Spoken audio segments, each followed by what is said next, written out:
प्यारे बच्चों, आज हम कक्षा 8 का संस्कृत विषय का द्वितीय पाठ है बिलस्य वाणी न में कदापि श्रुता। इस पाठ का अभ्यास करेंगे। तो आप सभी अपनी पुस्तकें निकाल लें और जहां मैं पढ़ रहा हूं उसी तरह से इस पाठ का हिंदी अर्थ समझते जाएं। तो देखिए, ये जो पाठ है ये संस्कृत का जो एक प्राचीन कथा ग्रंथ है पंचतंत्रम, उसके अंदर 5 भाग है। पंचतंत्रम के अंदर 5 तंत्र हैं। उसके तृतीय तंत्र के काकोलूकियम से संकलित है ये पाठ। यानी उसके जो 5 तंत्र है, पंचतंत्र का मतलब उसमें 5 तंत्र है, 5 भाग हैं उसके। तंत्र मतलब भाग। तो उसमें से ये काकोलूकियम नाम की जो तीसरा भाग है उसमें से ये पाठ दिया गया है। और इस पाठ के लेखक है विष्णु शर्मा।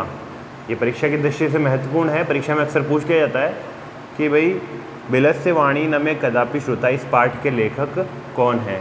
तो पंचतंत्रम के जो लेखक हैं वही इस पाठ के लेखक हैं विष्णु शर्मा।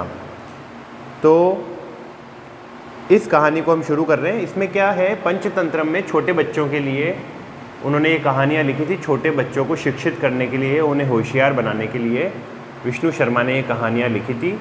सभी कहानियाँ पशु पक्षियों पर बनाई गई कहानियाँ हैं। पंचतंत्रम की सभी कहानियाँ जो है वो पशु पक्षियों पर आधारित है। उसमें इंसान नहीं है, सारे जानवर हैं, वो आपस में बातें करते हैं, वही कहानियाँ हैं। तो आप देखिए, इसको समझिए। कस्मिंश्चित वने खर नखरः नाम सिंहः प्रतिवसति स्म। किसी जंगल के अंदर, कस्मिंश्चित वने, किसी जंगल के अंदर खर नखरः नाम सिंहः प्रतिवसति स्म। खर नखर नाम का एक शेर रहता था। शेर का नाम क्या था? खर नखर। स कदाचित इतस्ततः परिभ्रमन् क्षुधार्थः न किंचिदपि आहारम प्राप्तवान। तो वो एक समय ऐसा आया कि जब वो सब जगह घूम लिया, सब जगह जंगल में उसने राउंड लगाया, लेकिन उसको कहीं पर भी, भूखा था वो, उसको कहीं पर भी खाना नहीं मिला, कोई शिकार उसको नहीं मिला। ततः सूर्यास्त समये एका महती गुह्याम दृष्ट्वा स अचिंतयत।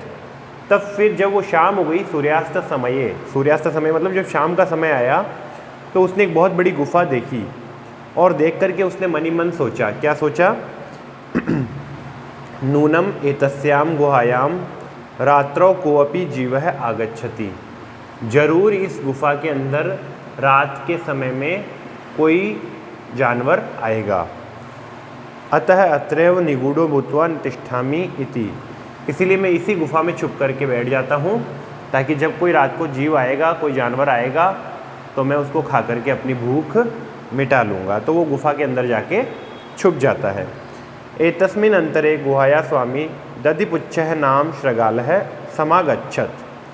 तो कुछ टाइम के बाद में, शाम हो गई, तो उसके बाद में दधिपुच्छ नाम का एक सियार, एक लोमड़ी वहाँ पर आई। दधिपुच्छ, लोमड़ी का नाम क्या था? दधिपुच्छ। और शेर का नाम क्या था? खर नखरः। ठीक है ना? तो वो आई। स च यावत् पश्यति तावत् सिंहः पदपद्धति गुहायां प्रविष्टा दृश्यते न च बहिरागता। तो चूँकि वो लोमड़ी थी, वो सियार था, वो बहुत ही होशियार था, तो उसने देखा कि शेर के पंजों के निशान गुफा के अंदर जाते हुए उसने देखे। उसने उन पैरों के निशानों से पहचान लिया कि गुफा के अंदर शेर गया है, लेकिन गुफा के बाहर आने के निशान, पैरों के निशान नहीं थे। तो वो समझ गया कि शेर जो है वो गुफा के अंदर ही है, बाहर नहीं आया। तो शृगालः अचिंतयत।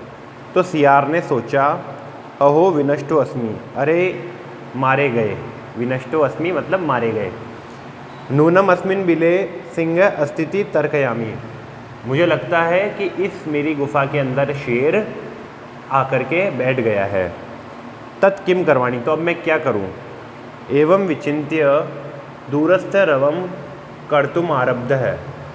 तो जब उसने ये सोचा कि कुछ आइडिया करता हूँ कि इसमें शेर है या नहीं, ये पता लगाने का, तो दूरस्थम रवः कर्तुम आरब्ध है। तो वो दूर से ही चिल्लाने लगा, बोलने लगा। क्या बोला उसने? भो बिल किम न स्मरसी। अरे बिल, अरे गुफा, बिल मतलब गुफा, अरे गुफा किम न स्मरसी, क्या तू भूल गई, यन मया त्वया सह समय क्रतो अस्ति यत यदाहम ब्राह्यते प्रत्यागमिष्यामि तदा त्वं माम आकारिष्यसि। क्या तू इस बात को भूल गई कि जब भी मैं आऊँगा, जब भी मैं बाहर आके खड़ा होऊंगा तो तू मुझे अंदर से आवाज़ लगाएगी। अब ये एक जो है एक बुद्धिमानी से वो काम कर रहा है, ये पता लगाने के लिए सियार जो है वो ये पता लगाना चाहता है, लोमड़ी ये पता लगाना चाहता है कि क्या अंदर शेर है या नहीं। तो वो गुफा से कह रहा है, गुफा कभी बोलती है, गुफा कभी नहीं बोलती, लेकिन वो ये कह रहा है कि मेरा और तेरा ये जो है ना बात हुई हुई है, गुफा से कह रहा है वो कि मेरी और तेरी बात हुई हुई है कि जब भी मैं बाहर से आऊँगा तो तू मुझे बुलाएगी अंदर आने के लिए, तो आज तू मुझे बुला क्यों नहीं रही है। ठीक है ना।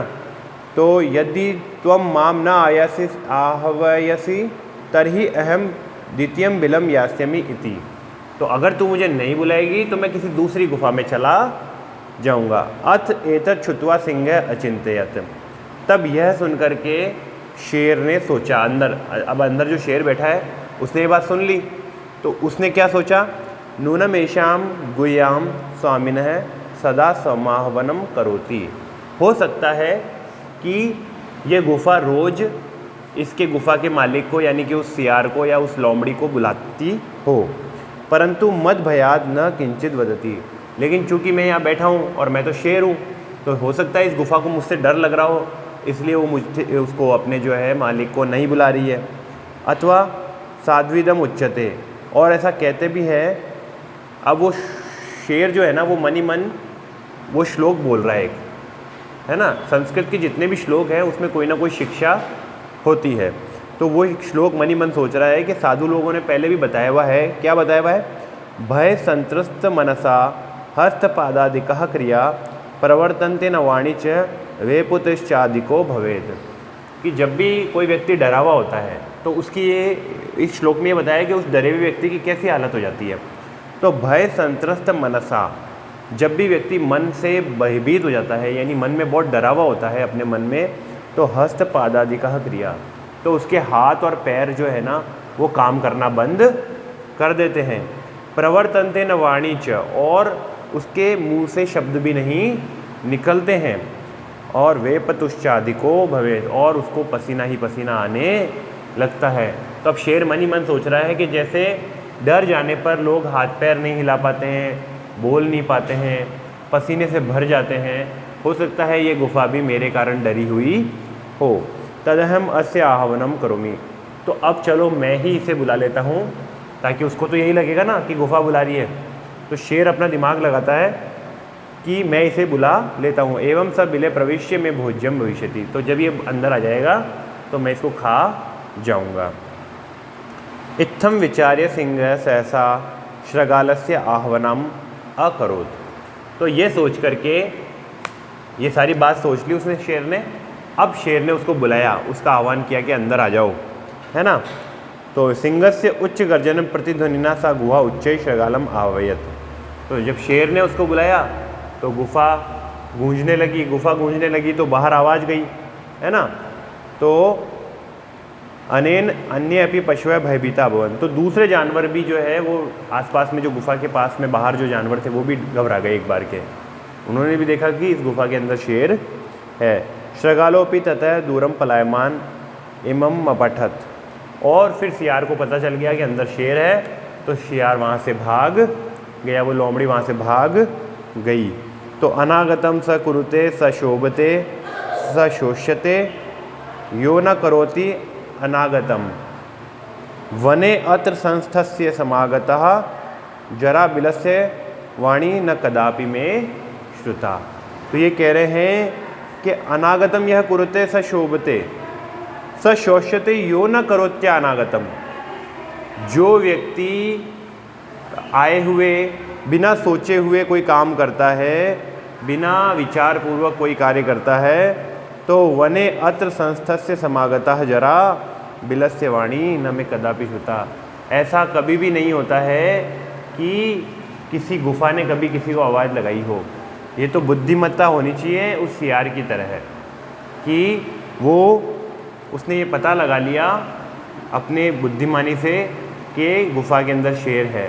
तो इसीलिए व्यक्ति को बहुत विचारपूर्वक कार्य करना चाहिए, बिना विचार किए हुए कोई कार्य नहीं करना चाहिए। तो ये आपका पाठ जो है यहाँ पूरा हुआ। आप इस पाठ को अच्छे से 1-2 बार इस वीडियो को अच्छे से देख लेंगे, समझ लेंगे और इसके शब्दार्थों को पढ़ करके उन शब्दों का अर्थ समझने का प्रयास करेंगे। धन्यवाद।